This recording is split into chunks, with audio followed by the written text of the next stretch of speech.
की बात करें तो इस हफ्ते में अब तक 4.5% का इजाफा है और चांदी में करीबन 11% की तेजी हमने फिलहाल आते हुए देखी है। आपको बताएंगे आगे यहां पर क्या हो स्ट्रैटेजी।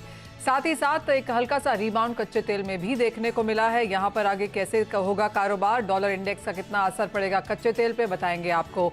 साथ ही खाने के तेलों पर भी बात करेंगे, जहां पर हल्का सा रिबाउंड हमने अंतर्राष्ट्रीय भावों में आता हुआ देखा है, लेकिन भारतीय बाजार में इसके क्या मायने हैं वो भी डिस्कस करेंगे। लेकिन शुरुआत यहां पर सोने के साथ ही होगी, क्योंकि जोरदार तेजी के साथ यहां पर कारोबार है।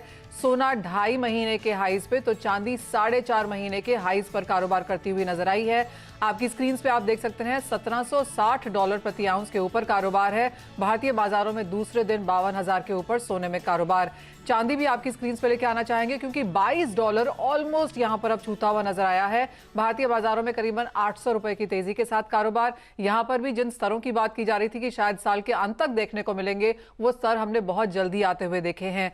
यूएस इन्फ्लेशन डेटा जो है वो यहां पर वीक आया है। 85% प्रोबेबिलिटी है कि दिसंबर में यूएस की तरफ से जो रेट हाइक होगी वो 50 बेसिस पॉइंट की होगी। उसका पूरा फायदा हमने यहां पर सोने चांदी को आता हुआ नजर आया है। और ये हफ्ता 9 महीने के बाद सबसे बेहतरीन हफ्ता सोने और चांदी दोनों के लिए निकल के आ रहा है।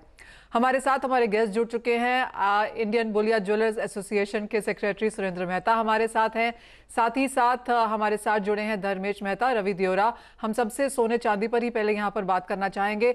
सुरेंद्र जी, क्या लगता है जिस तरह की तेजी यहां पर सडनली बाजार में देखने को मिली है, और आपका तो ट्विटर के ऊपर भी काफी यहां पर वाहवाही चल रही है, क्योंकि जो टारगेट्स आपने यहां पर दिए थे वो हमने अचीव होते हुए देखे हैं। के शो में पिछले हफ्ते कहा था कि यदि ये $1617 के नीचे गोल्ड नहीं जाता है तो हम यहाँ से एक बहुत बड़ी रैली देखेंगे, और जो रैली $1739 तक की हो सकती है। बट ये काफी सरप्राइजिंग है कि इसने $1739 को भी ब्रीच किया है, और अभी हम $1760 तक देख रहे हैं।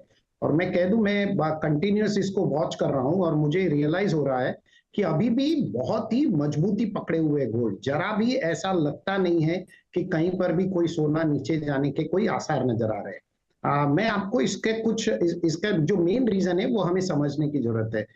देखिए, जितनी भी कंट्री की करेंसी है वो सब डाउनफॉल पे है। भारतीय बाजारों को छोड़ के भारत की करेंसी इतनी डाउनफॉल नहीं हुई है।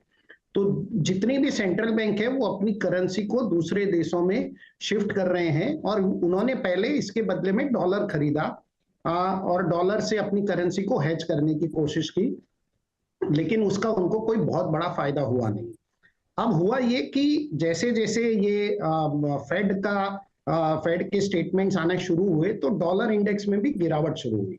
तो अब सारे जो दूसरी कंट्री का जो पैसा है वो वहां से डॉलर से शिफ्ट होके गोल्ड की तरफ जा रहा है, और इसीलिए हमने थोड़ा सा बिटकॉइन में भी करेक्शन देखा, क्योंकि वहां पे भी जो पैसा था वो भी गोल्ड की तरफ शिफ्ट होता हुआ नजर आ रहा है।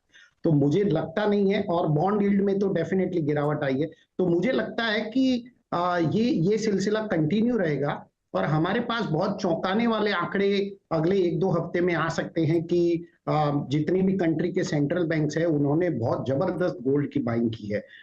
I think gold is setting a perfect example कि it's a hedge against all other asset class. और हम मैं इसको बेसिकली अदर एसेट क्लास से शिफ्टिंग होता हुआ देख रहा हूं, और फिलहाल ये शिफ्टिंग डॉलर से गोल्ड की तरफ और बिटकॉइन से गोल्ड की तरफ होती हुई मुझे दिखाई दे रही। तो मिस्टर मेहता, दिवाली थोड़ी लेट बनी है बुलियंस में, और फिर आपके टारगेट्स बताइए नए साल तक कहां देख रहे हैं। और एक और इम्पॉर्टेंट चीज, फिजिकल मार्केट में हमने प्राइसेस बेहतर होने की वजह से काफी खरीदारी देखी है। अब वेडिंग सीजन भी है, प्राइसेस बढ़ना शुरू हो गए हैं, तो क्या और अग्रेसिवली बाइंग फिजिकल मार्केट में वेडिंग पर्सपेक्टिव से होती हुई दिखेगी? नहीं, देखिए, कस्टमर के दिमाग में एक बेसिक था कि 50,000 50,500 तक गोल्ड एक अच्छा बाइंग अपॉर्चुनिटी गोल्ड में रहती है।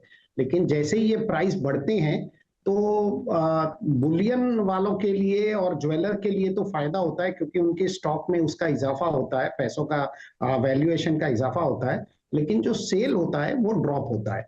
और इसीलिए वर्ल्ड गोल्ड काउंसिल की भी एक रिपोर्ट आई थी कि इस क्वार्टर में थोड़ा सा सेल ड्रॉप होने की संभावना है, और उसका जो मेन रीजन होगा वो प्राइस राइज ही होगा।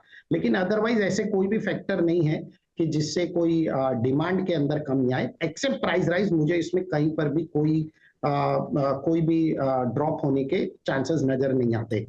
लेकिन जो वेडिंग बाइंग होती है खासतौर पे भारतीय बाजारों में, हम उसको फोर्स्ड बाइंग कहते हैं, तो उसके अंदर तो बिल्कुल भी कोई कमी नहीं है। हम आज भी उसी प्रकार की उसमें बाइंग देख रहे हैं। हाँ, वेडिंग बाइंग छोड़ के जो रेगुलर बायर्स आते हैं उसके अंदर जरूर थोड़ा सा हमने पिछले 6-7 दिनों से उसके अंदर कमी देखी है। लेकिन मैं सभी दर्शकों को अब भी आगाह करना चाहूंगा कि गोल्ड को हल्के में ना ले। इट्स अ कमोडिटी जो आपको बहुत ही चौंका सकती है और सरप्राइज कर सकती है। और जिस प्रकार से सबके स्टॉप लॉस ट्रिगर हुए हैं, जो लोग भी मंदी में थे उन लोगों के लिए ये बहुत बड़ा एक वार्निंग सिग्नल है।